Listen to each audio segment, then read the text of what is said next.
I'm just going to do another demonstration now. So following on from the underpainting workshop, I'm just going to look at the next stage where you start to apply opaque layers of paint and more transparent layers of paint. So sometimes on the underpainting we need to glaze on the same colour just to knock back the whites on the painting. So I did this earlier on this painting. This surface here is dry now, so there are various techniques I can bring to bear on a surface that's dry. So I could put paint that is relatively dry on top of that. So how that would be if I get some paint and so rather than going into one of these pots to get some sort of medium which is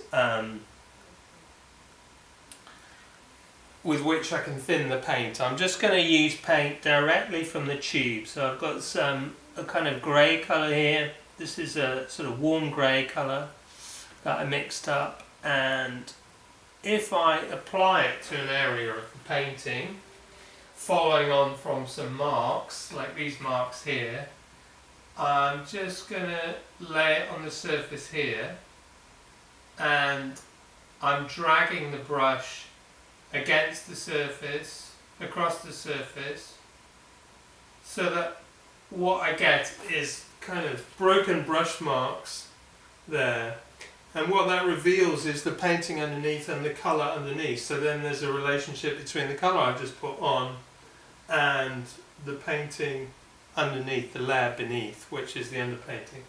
So that technique is dry onto dry. So the painting is dry and what I've applied is relatively dry. Now if I use some medium with that, just to talk about the mediums I'm using with oil paint today, is this pot has just got linseed oil in it, refined linseed oil, but you could use any kind of oil in there, so poppy seed oil, there are other, you can even use olive oil, but anyway, the oil I'm using is traditional oil painting medium of linseed oil. So this time I'm going to add some oil to this paint that I've already got here, that I've already mixed up, this grey that I've been using. And so now the technique is going to be wet onto dry. So here's a dry area of the painting, and then if I just start to pick out these shapes and just use this grey here,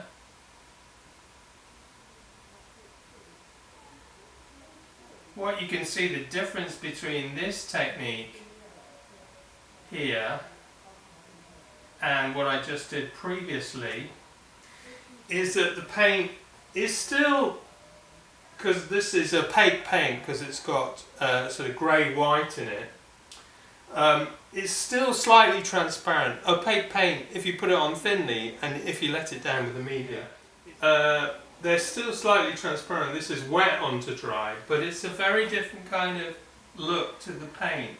The paint's more solid, but it's still transparent, so it describes a different kind of textural form than that one.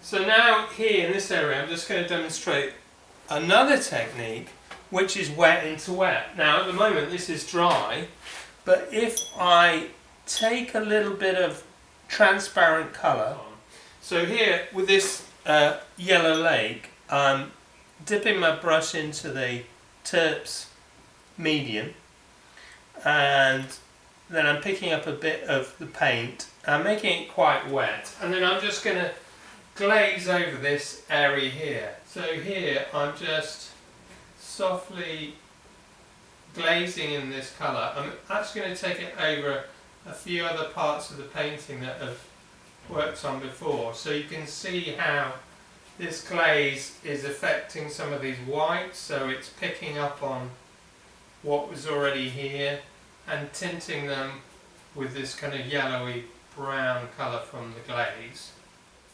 I'm just going to pick up a bit of this red because it's a very highly pigmented colour. You don't need an absolutely huge amount of it, and I'm just going to put some here in this area of the painting. So you can see that red there, and you can see how it's bringing up the other colour that's underneath. It's working very much with the ground colour and tinting it this rose red colour. So I'm also just dragging it over these whites here so you can see that they go pink when the rose colour is dragged over them.